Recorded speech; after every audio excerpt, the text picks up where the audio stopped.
Hey everyone, welcome back to BetSperts Golf. The end of the regular season, the Wyndham Championship. Great updated graphic there too, producer Dan. We got Brian Harmon holding the Wanamaker Trophy in there. Just top-notch stuff. Put a bow on the season. Andy, how we doing, bud? Yeah, it's week 18. Not all you might not see all the starters on the field. You might not be that excited for this one. And as much as like it would behoove me to get you guys excited about golf, the playoffs for golf suck. It's not fun. Although dropping it down to 70 probably feels like a plus. I read a bunch of golf stuff during the week, especially on Mondays. I'm trying to think of the news. Axis DSS.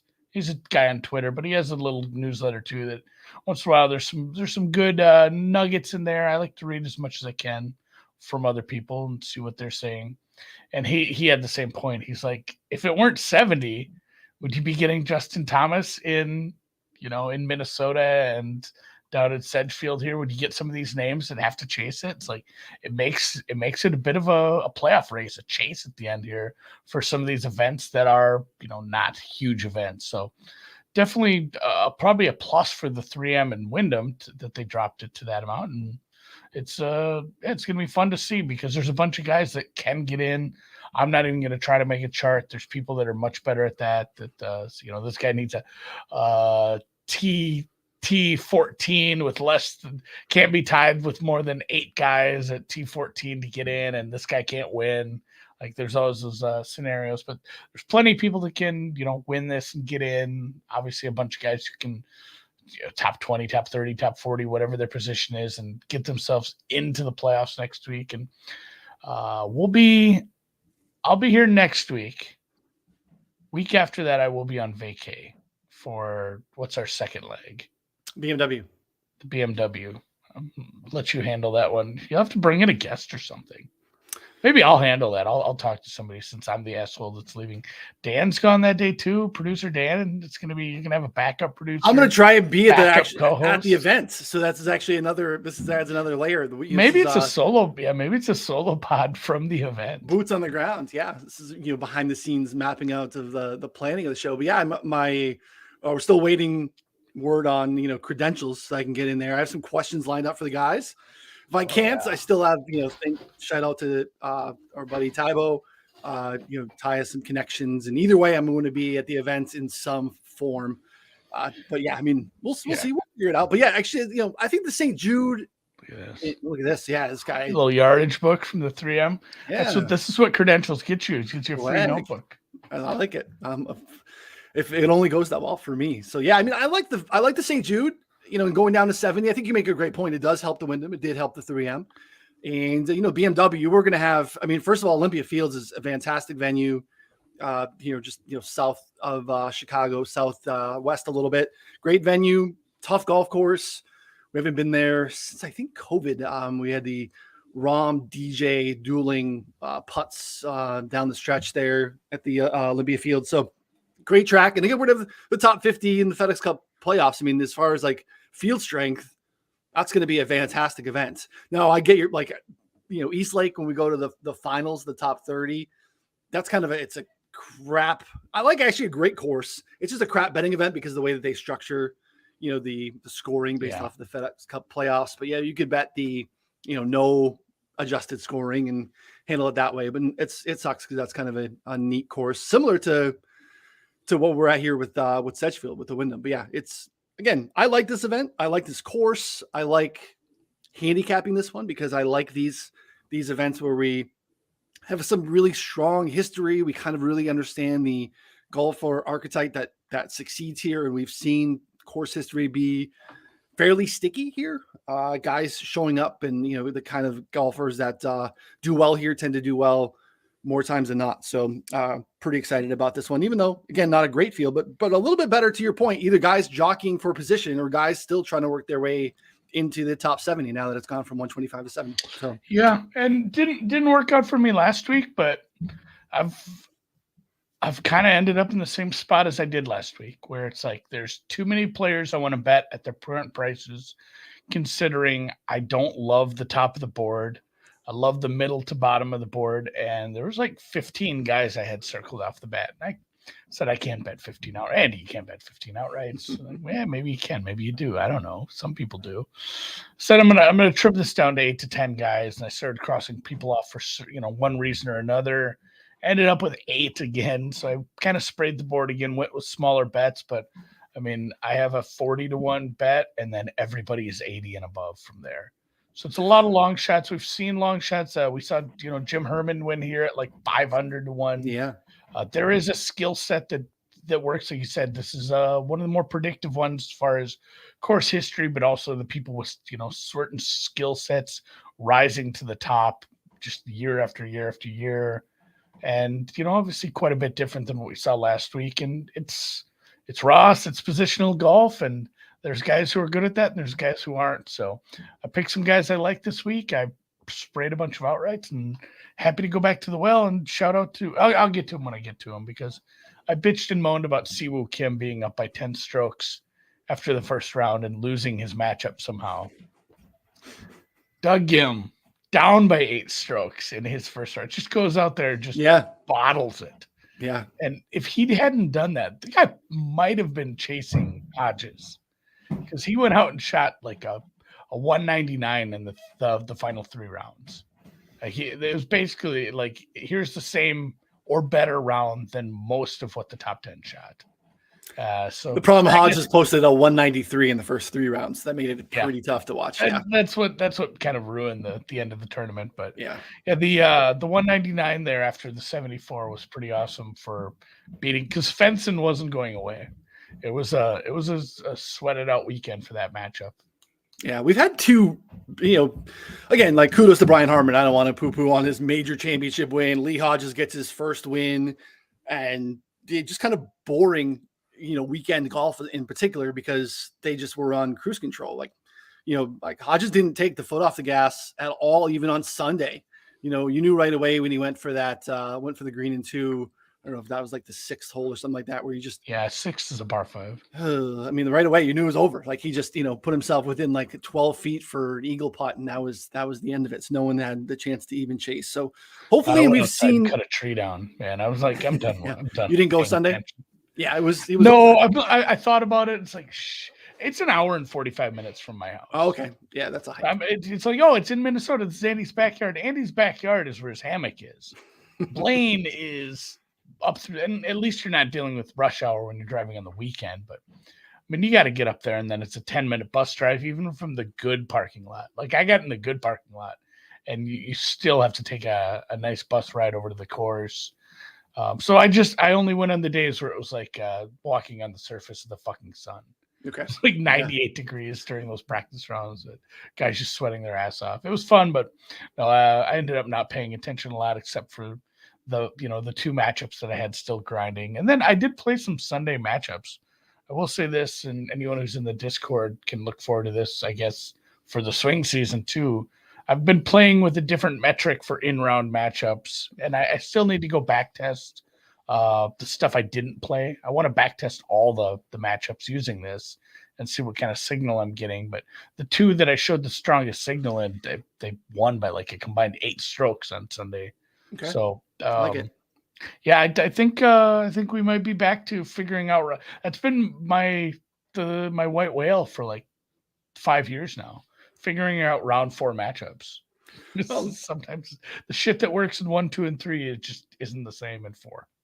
Good of you to find it on the basically penultimate event of the season. So we do have the swing season. I'll be betting Zozo. I'll be betting when is he? We haven't even finalized the swing season schedule yet. Like the memo that came out a couple weeks ago. Pretty finalized. It's mostly there. So but let's get to Sedgefield. Sedgefield in Carolina-ish.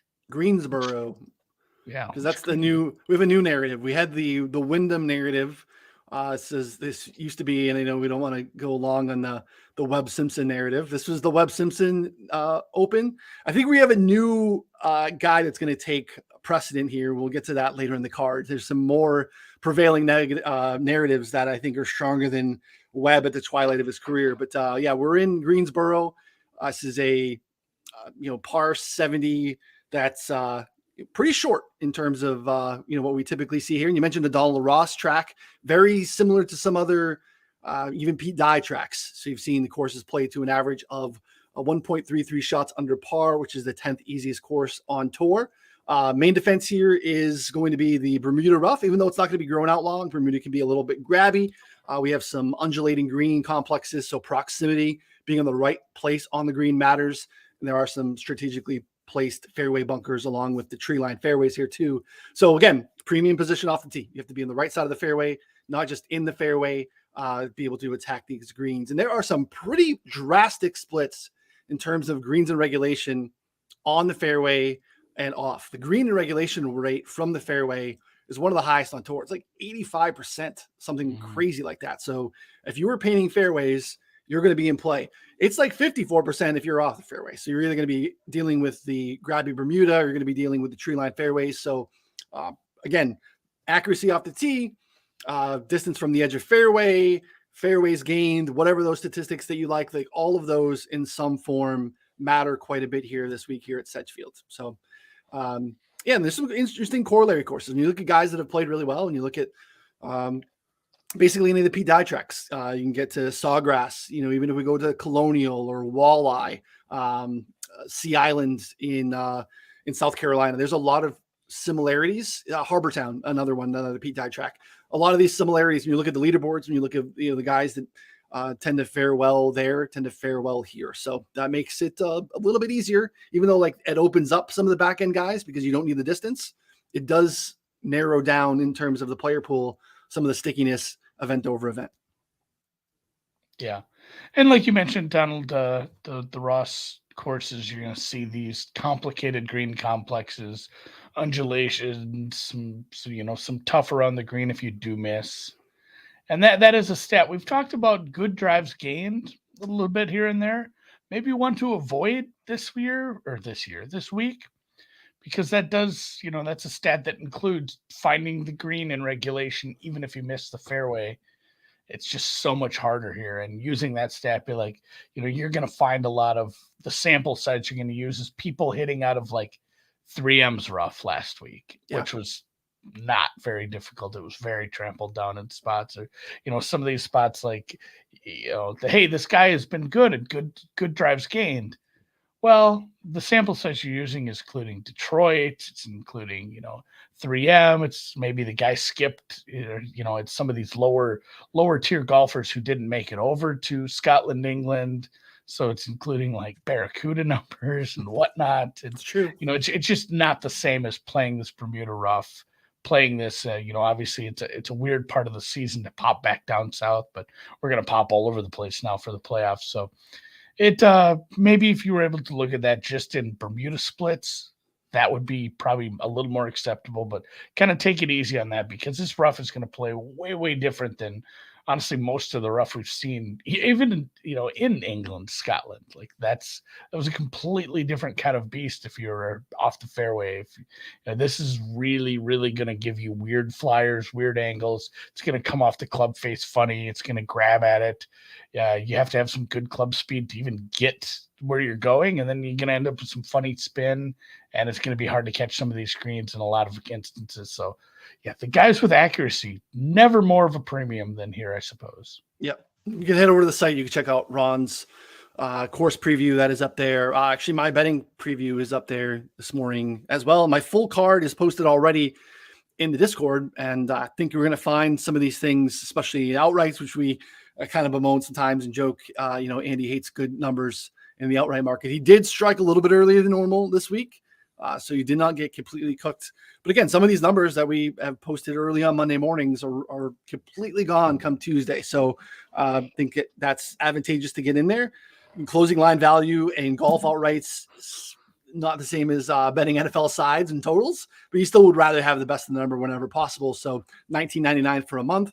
Again, we're going to be rolling through the swing season. What Andy's talking about in terms of like stats and measuring the stats, you can use our customizable stat database to do all that for you, spit out a nice model and help make your decisions a little bit easier, narrowing down that player pool, whether you're building DFS lineups or building betting cards. So All right. Top of the board is, like you said, a little bit interesting because there are guys here that are still trying to jockey for position a little bit. There is no, without Scotty, Rory, Rom, we don't have, even Cantley or Xander. We don't have anything sub 10, which I think is really interesting. And pretty much everything is right around 20. You have, looking at the top of the board at most places, Decky is 18 or so. He's really the only one under 20. And then the 20 to 30 range is pretty decent, depending on what book you're at. Still shop around. We have Russell Henley, who is like the poster boy for these types of courses, positional golf, finding fairways, approaches. Again, most of your approaches here are in the 100 to 175 range. So again, we're not dealing with a lot of the long irons that we have on these lengthy courses too. Siwoo Kim has got absolutely mushed. He is around 20 in most spots. Sanjay, Sam Burns, Denny, Shane Lowry, and JT Poston, for the most part, make up your 30 or shorter. A couple other guys hanging out just a little bit longer than that. I know you didn't attack the top of the board. You said your first is right around 40. Did you give any looks to any of these guys here shorter in the board? No, I mean, Sanjay is the class. Sanjay, Hideki, Siwoo, that is kind of your class. But I mean, I liked how Hideki played last week. I would like a better price than that. Haven't been impressed with the consistency of Sanjay nor Siwoo.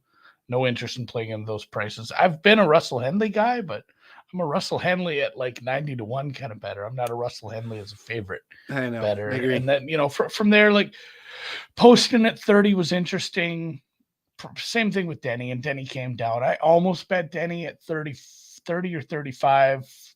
Stayed away from it. Now it's down, obviously, to 25 to 30 in most places. Stayed away from most of that. A lot of it just price-based. These guys are better golfers over a long-term sample size than most of the field, but there's so many guys who can, attack this kind of course effectively, and I'm fine betting on them at bigger prices than taking somebody 18 to 1 here. Yeah. Well, I fired into this range twice.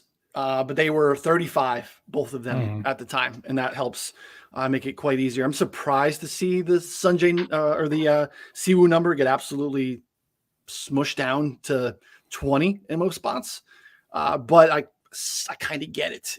This is when you look at, like, he's kind of a, like we had for Bubba for years, where like you get Bubba on a Bubba track and he's in play almost regardless of form. And I feel like we've kind of had that a little bit with Siwoo Kim over the last handful of years, really regardless of what he's doing.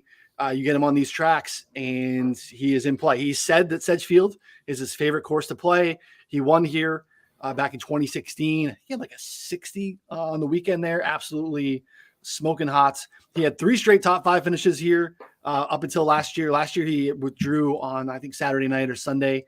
When he got sick, but again, like T2, T5, T3, like he's just been in the mix here no matter what. He likes these greens. Again, putting is always the bugaboo here, but again, we're on these Bermuda greens. He likes them a little bit more. He is going to be in the fairway. And you look, basically, no matter what your sample size of data is, he is like top 5 in fairways, distance from the edge of fairways, accuracy, all that is really excellent from the proximity ranges that matter. So putting has, again, been a disaster. I think he lost like 7 strokes putting in Scotland or something like that. That is in the range of outcomes for Siwoo. It just hasn't been when he's been at Sedgefield. So 35, I liked quite a bit. Top 20 on MGM, where you get ties in full at plus 125, was early action for me. And again, gone now. It's 20, but again, sub, get in the Discord. It will pay for itself quite quickly. So my other in this range is Denny. You mentioned, Denny was of interest to you. Yeah. And you missed the number. 35 on Denny, T20 number again on MGM plus 110. I'm tossing out Liverpool because it's kind of an entity unto its own.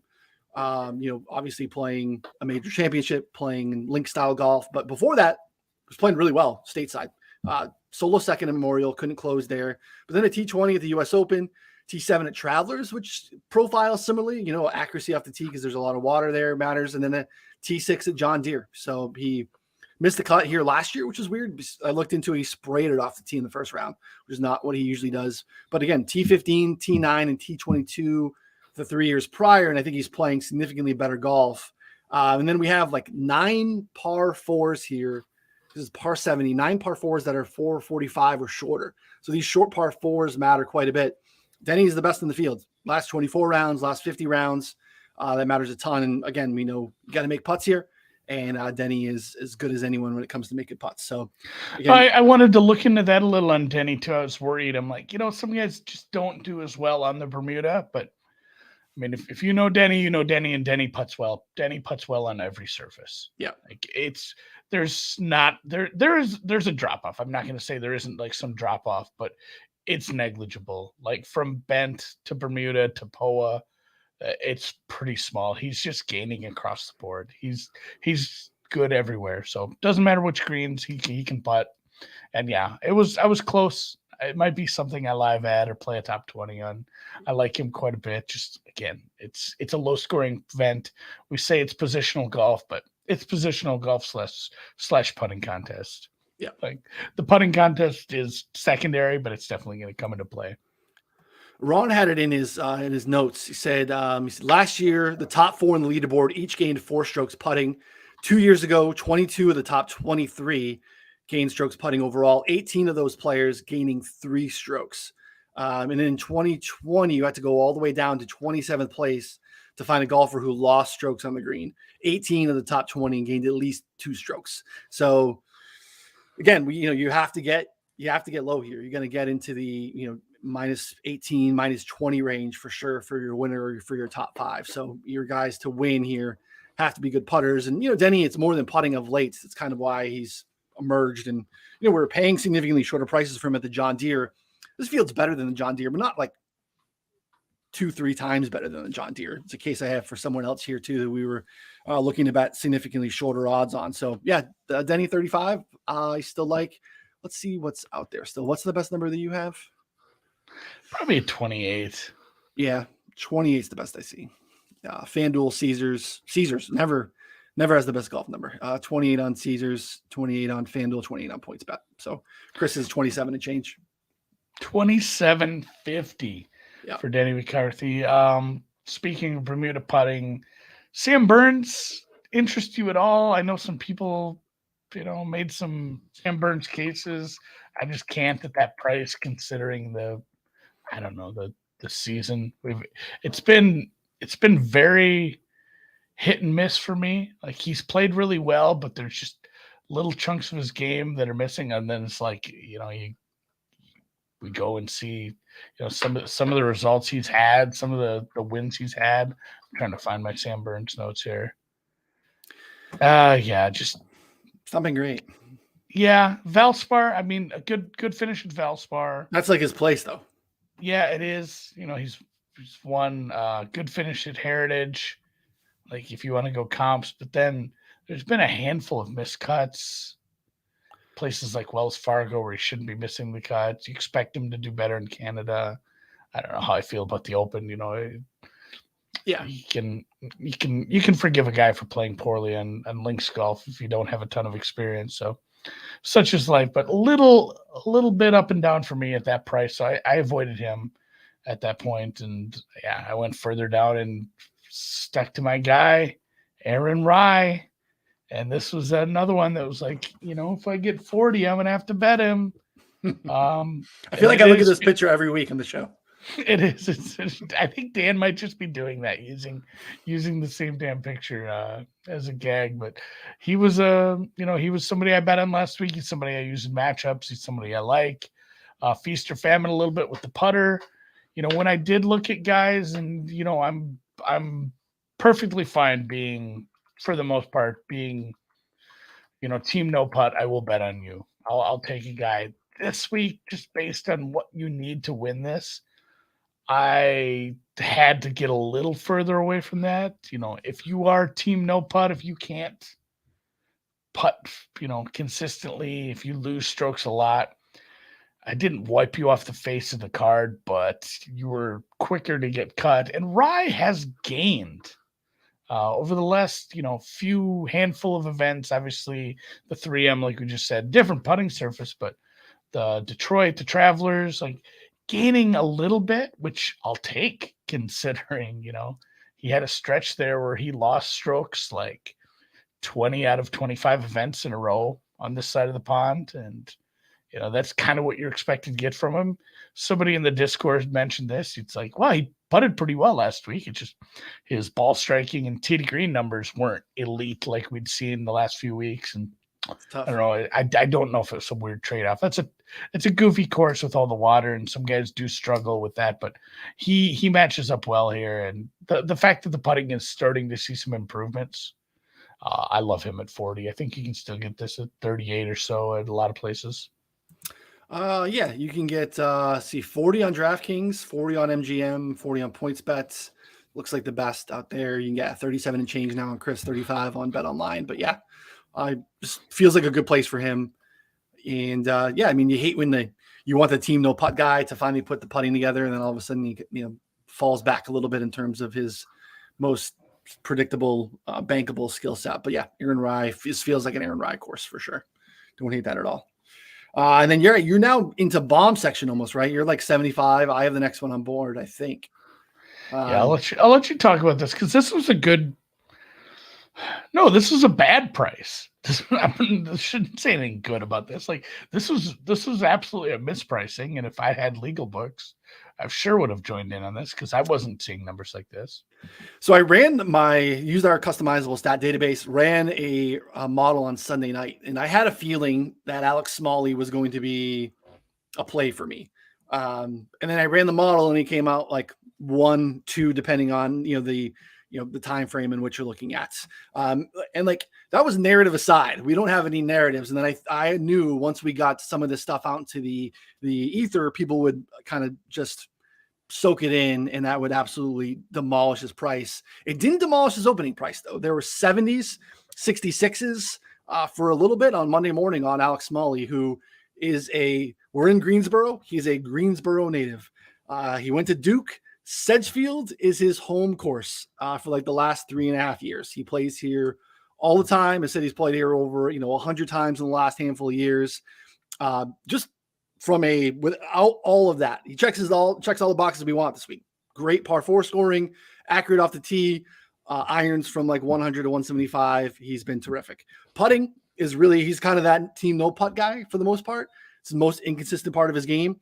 Here, he's gained 0.75 strokes putting per round in his 2 career starts at this home course. So we'll take it from him. Yeah. So T29 in 2021, T13 here last year. And again, he's coming in significantly better form. We backed him a couple weeks ago at the John Deere. T2 there. He's got some other, top 10s, top 20s on the board here of late. The T40 price at -105. I was talking to producer Dan this morning. He's making the graphic. He said he tried to mush the T20 or T40 number at -105. He can't even mush this number. Like he's got to get sick and withdraw here. The -105 is a egregious price. I don't know if it's still there. I pushed it out this morning to subscribers. It probably moved a little bit, but probably still within that range here. If you're going to get a little bit, crazy, get up into, there's some like +200s in the T20 market for him. I just think this is a great spot for him. Again, the 70s are long gone. This is why you want to subscribe, because we push this out and now you're looking at basically 35, which is an insane movement. 33, 35 in most spots. Looks like MGM still has a 40. Chris is still 44 and change.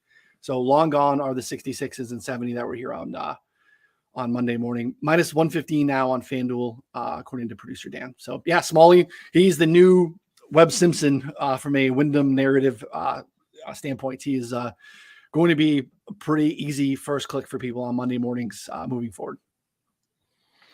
I was going to say, I did find another book that has top 40s for outrights or for offshore for me. Okay.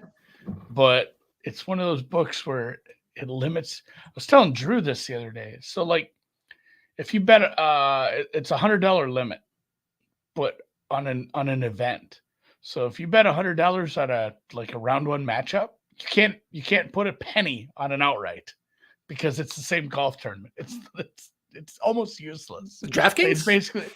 It's basically just a sports book I keep to once in a while. They have off, a little bit off market future bright bets that I'll take a look at, and it's like, well, you can bet $100 on this, and that's it. I better hope there's not 2 off-market bets in the same it's weird. market because I can't do it. But I'll dig into that because I like that small league, especially at that price, quite a bit. And then for the rest of my bets are all bombs. I didn't make a card for all 8. I'll talk about a few, and then I'll go over like the last few, as a whole. But homeless Hubs. Mr. Mark Hubbard, one time he saved a turtle. Struggled off the tee last week in Minnesota. Actually watched it a little. Should have a little better luck here because we are going to club down so many spots. There's so many spots here where we're not going to use driver. His accuracy should be, where it needs to be. And he does have nice finishes this year. It's not a guy that we talk about as, hey, this guy might be in contention, but he's found some leaderboards. And the Cuda and the John Deere aren't good ones, but he top 10 in Canada. He top 10 at the Chuck Schwab. Like, he's been in it. He's putting a decent game together a lot this season. I mean, those are all within the last couple months here too. And then just, running some more granular models on this event, on this field. And I did more of like a score finders one. How are we going to ascertain who's going to put themselves in a lot of good positions to score, because you're going to need to be 20, 25 under here. So, just greens and regulation percentage, greens and regulation, maybe easy here, but I still want a guy who's better at it than the field, because we say the average is, 80%. Well, if a guy who's good at it, great at it, maybe his average here is 90. Maybe he finds every green one round. These things happen, and he's had some elite numbers in that. He's been good at the proximity numbers. I need that to score here with these tougher undulated greens and just overall approach games. So 80-1 on Hubbard, I like that quite a bit. This is kind of my jam range, 80 to 100 all week. A guy I already mentioned off the top, Doug Gim, just absolutely bottled it round 1. 74, but then I already mentioned this, 63, 67, 69. Better, a better Friday through Sunday than a lot of the people who top 10 here. He would have been in the top 10 if he just gone out there and shot par, on Friday instead of struggling a little bit. But he is one of those. He's not long off the tee. He's short distance plus accuracy guy, which is obviously going to play well here. He can play positional golf. He can find those spots he needs to be in, especially if he's able to club down quite a bit, because, again, we're not going to be hitting driver all the time here. We're not going to need that distance. It is positional, D-Ross kind of stuff. And I called him Aaron Rye light because the numbers, the fairway numbers are, I looked it down and it's just green. Where Rye's green, he's green, and where Rye's red, he's red. It's, it's great tee to green, great fairway numbers, kind of horrid putting. Yep. So he does, if to make up for the putting, we're going to need those proximity numbers to pop like they have been. Like in those buckets where it matters, where a lot of these approach shots are going to be from, especially for him. I actually moved everything up one bucket because he is a little shorter. If you're shorter with your driver, you're going to be shorter with your 3. So even if he's clubbing down, maybe he's going to be a titch shorter than some of these guys. He's going to have some longer approach shots. He's used to that, but the proximity numbers were good enough that I liked him as well at 80. That was another one too, where there was like triple digit numbers on him to start the week. It's like, what are we doing, Doug Gim? I got him at 110. He was first in my model, or like second. Like I said, he and Smalley. Out of principle, I was like, I have to make a click here. He T20'd here in his debut. Missed the cut in 3 straight starts, so the course history isn't great, but the fit I feel better about. And you think about where he's played well in his career, as you mentioned, like those corollary courses. He always goes to the players and plays really well, which is strange. Like he's a nice finishing position bet there always. So I prefer the T40 number at plus 130. But yeah, I mean, you're looking at 80 is the best in the market now, but those 110s were out there for a little bit there on Monday morning. So yeah, I'm with you on Doug Gim to compete. Yeah, in a team no putt guy, but the rest of it's pretty nice as you laid out. Yeah, if you can beat team, just throw darts. Just throw darts, baby. Don't have to make 20-foot putts when your proximity is elite. So speaking of Andy and putts, as Twitter golf mainstay Brian Kirshner calls him Andy Putts, which is, I don't think he goes by Andy. I think it is strictly Andrew, but Andrew Putnam is a good putter. And if you look at some of the splits, if you look at just straight Bermuda putting, again, like I mentioned with McCarthy, he's still good. In fact, he's top 5 in Bermuda putting. He gained a good chunk on the greens at Sawgrass. Somehow, the rest of the game struggled. I guess he did miss the cut. It's crazy to see that many strokes gained putting in an MC, but it kind of speaks to his game. Yeah. He can sink it. He can sink it, from anywhere on Bermuda greens. He's another one too, just like Gim. Shorter off the tee, but accurate. It should be, less noticeable, that lack of distance here. We've mentioned that a couple times. You don't need it. And then oddly enough, I didn't use this deep. There's so many par 4s and so many people are using par 4 scoring, you included. And I don't think that's a bad idea, but I did look at par 5 scoring because both of these par 5s are like super, super attackable. Like you need to be scoring here.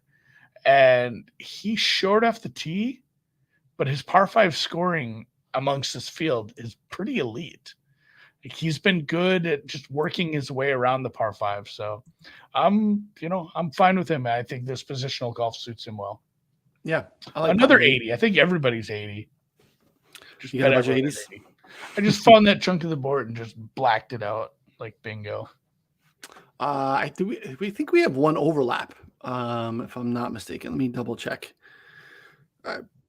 Because I am in this range at 90. Let me see. I usually don't. Stuff's usually not in here. Yeah, we have an overlap. But you got a better number, Andy. I'll let you take it away. Well, I shopped around, and Mama said you better shop around. I'll let you take it away though, and I'll add any thoughts I have on him. Adam Schenk. Andy got 100. I got a 90 on Schenk. T40 price is plus 125. I found it really weird. I was looking at his finishing positions this year. He had a T31 at both Bay Hill and Harbortown. Outside of that, this is over 15 events. He's either finished inside the top 7 or he's missed the cut. He is either in the mix or he is packing his bags on Friday, which is really, really interesting. But over the past 24 rounds, he's been the best player in the field in the key proximity range this week of 150 to 175. He is averaging almost a stroke per round on the field, tee to green over that same time frame. That matters a lot this week. Again, sub 30 at the John Deere last time we saw him stateside. Again, this is a little bit better of a field, but is it 3 times better of a field? I don't think that that's really the case. So getting him at 90, getting him at 100, I think makes a ton of sense. And some of those events, I think, again, I don't think the Memorial is a comp course for what we're looking at here, but you got to be in the fairway at Memorial to compete. You look at the leaderboard and who was in the mix that week, you can't get into that really thick rough. Again, we talked about a nice finish at Harbortown. He gave it away to our boy Griot at Colonial. I think Colonial is a great comp course here. So yeah, Schenk is, again, we'll know by Friday afternoon. He's probably on the first page or close to the first page of the leaderboard, or he is packing up shop. So I get why maybe you'd want to stay away from a T40 considering the volatility of the guy, but outright, he's been knocking on the door with a couple of solo seconds to not close is a tough year. Poor man Scotty Scheffler in terms of closing here on Sundays. Oh, yeah, the poorest of men. 3 pours. And yeah, if you want to look at just things at the simplest level, like total strokes gained over the last 50 rounds among the field, it's almost a full stroke per round on average. That's almost good enough to put you in the top 10 of all the names here. And, we went through some of the names at the top. You have major winners.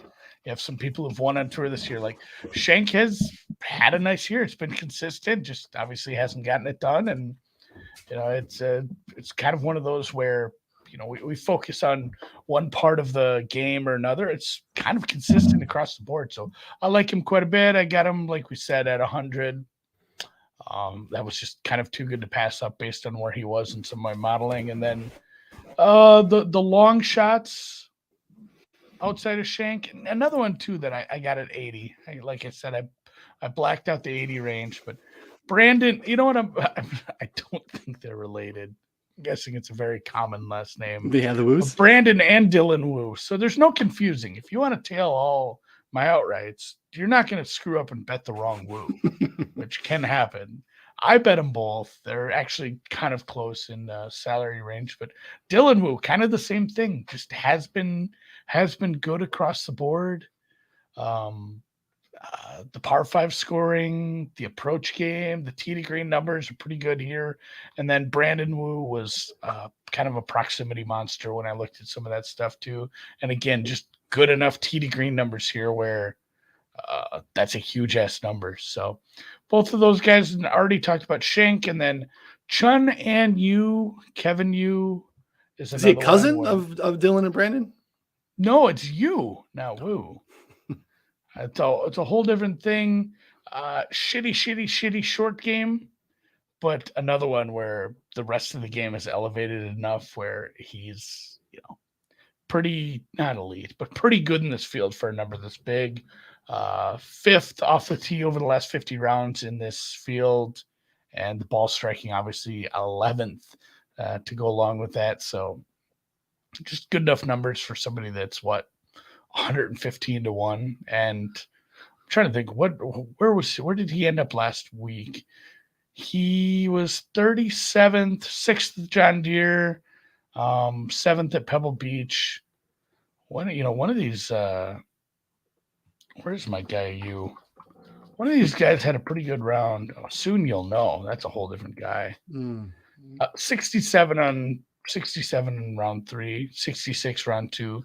He did have a couple of nice low rounds up in Minneapolis, Blaine. So another one I'll go back to the well on a couple times, probably betting him during the swing season a little as well. Yeah, we like those swing season guys. I actually feel weird not having Eric Cole, Austin Eckroat made finishing position bets for me, but not having outrights on them in a field when they have some pretty big numbers feels bad. I hope we don't get stuck with some of that too. But yeah. No, Eckroat's 80, and I bet almost every other 80, so I did stay away from him. Yeah.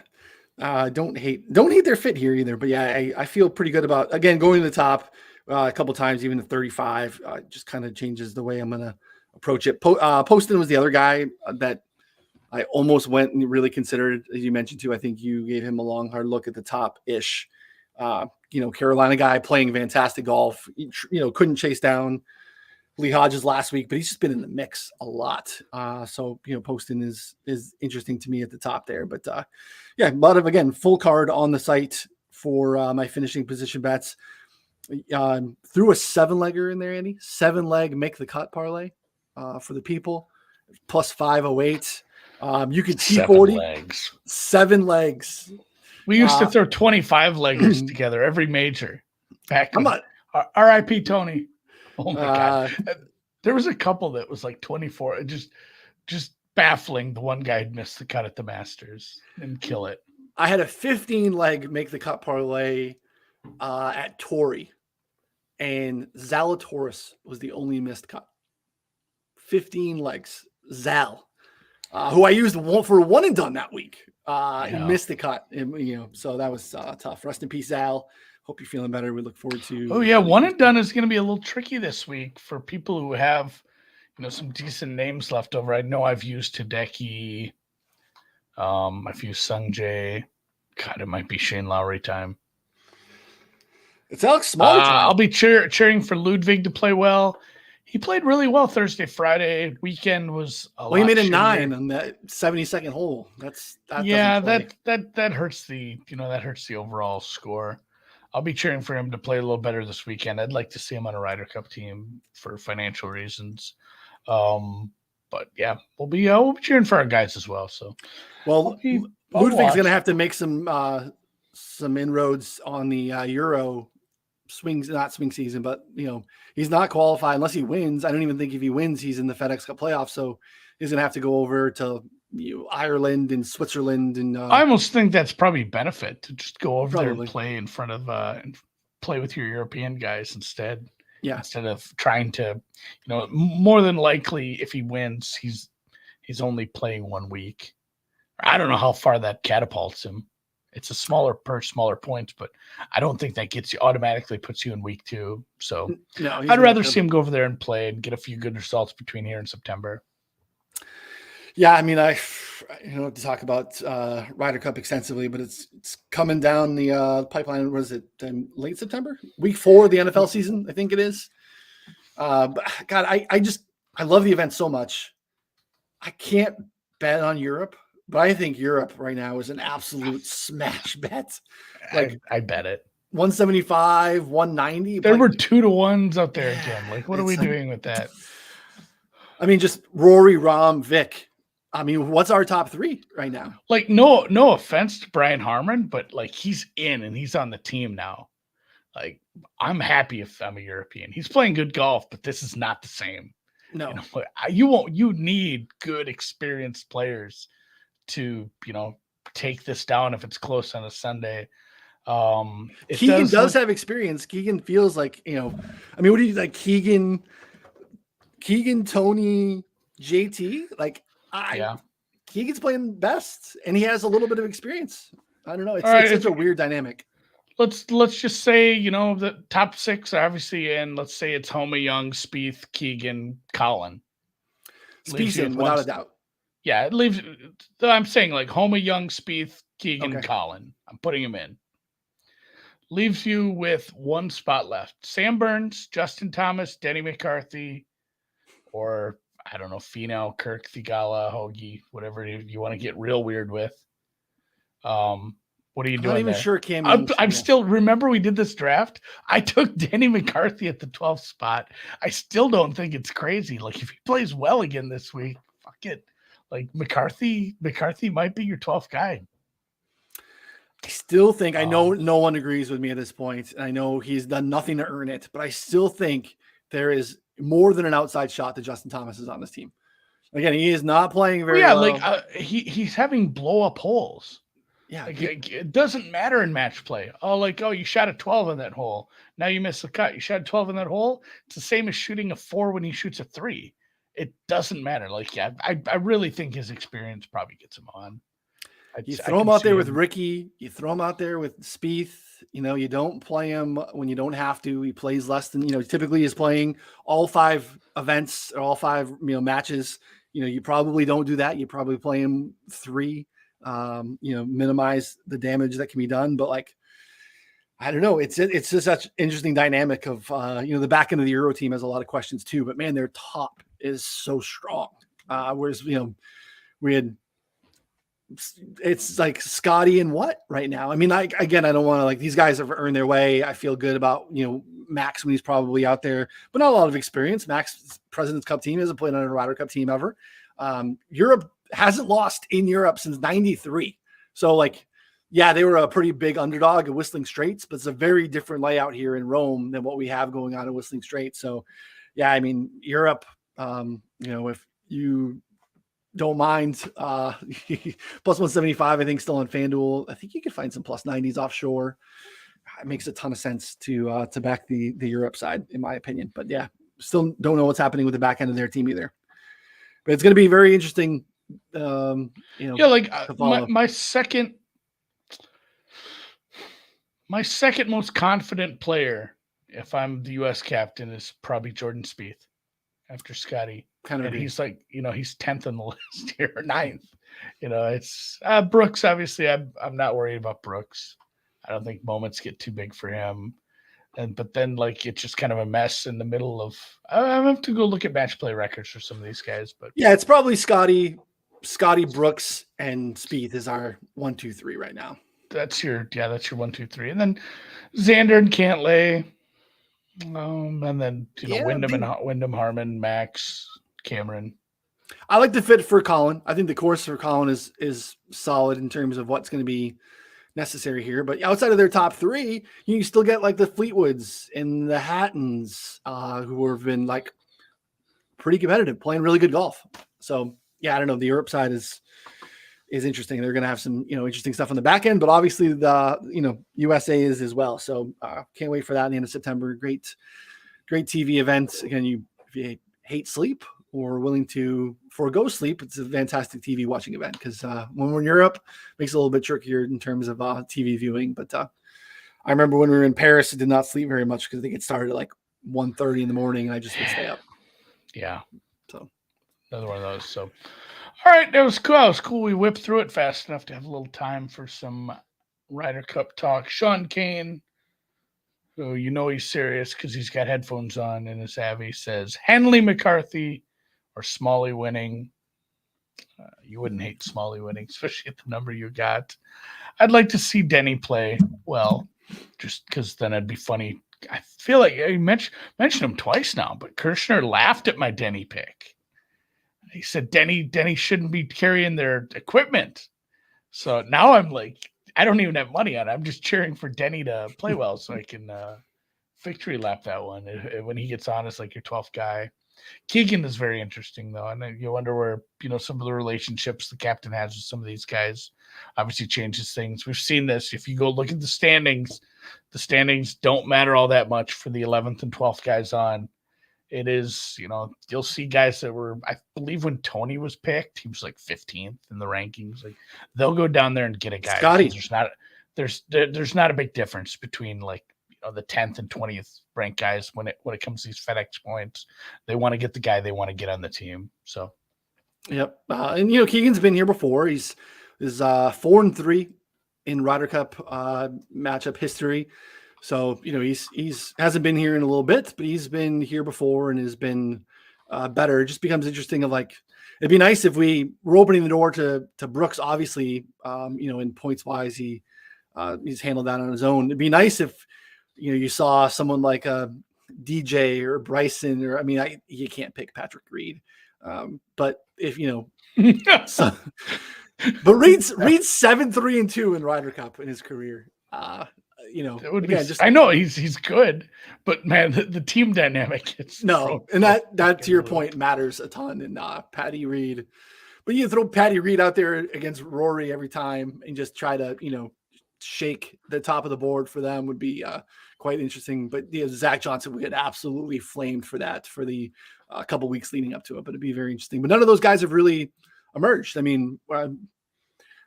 Taylor Gooch, I guess, would be your. Do you know what Keegan's singles record is in match play? I have his just his Ryder Cup, but I don't know his overall match play record. This includes a lot of Austin and Harding Park for match play. He is 1-12-6. Oh yeah, I remember that. Yeah. Yeah. Sean's asking, he got here late. Main picks. My main pick, Aaron Rye, the guy. And then a lot of bombs from there. I took Siwoo and Denny at 35. Those numbers are gone. Alex Smalley. What was our agreement? Shank and Gim were our Shank overlap. and Gim. Yep. Smalley, I got at 70. At 66, I took a little bit more at 70 when that came out as well. But that's obviously gone as well. He's been mashed down. So got a sub, Sean. Get in the Discord. Build your own models. Read all the articles. Discord is where all the picks are pushed through. All of Andy's outrights, all of Andy's matchups. Ron PJ splits. Shout out to Ron taking a much deserved vacation this week, who has been grinding every single tournament since the middle of the 2021 season when he joined us at 4 for 4. You know what? I almost disagreed with that. I thought he was gone a lot last year. But it's because he had to drive from Texas to Michigan like 30 times to try to find a fucking house. Yeah, but he still wrote. He would he was writing. He was like writing on the road from a Holiday Inn in like Overland Park, Kansas. Yeah, we have pictures of him moving a desk into a bathroom so he wouldn't wake up his family, so he could write articles at 2 or 3 in the morning for us. So Ron has a much deserved week off. Bad timing.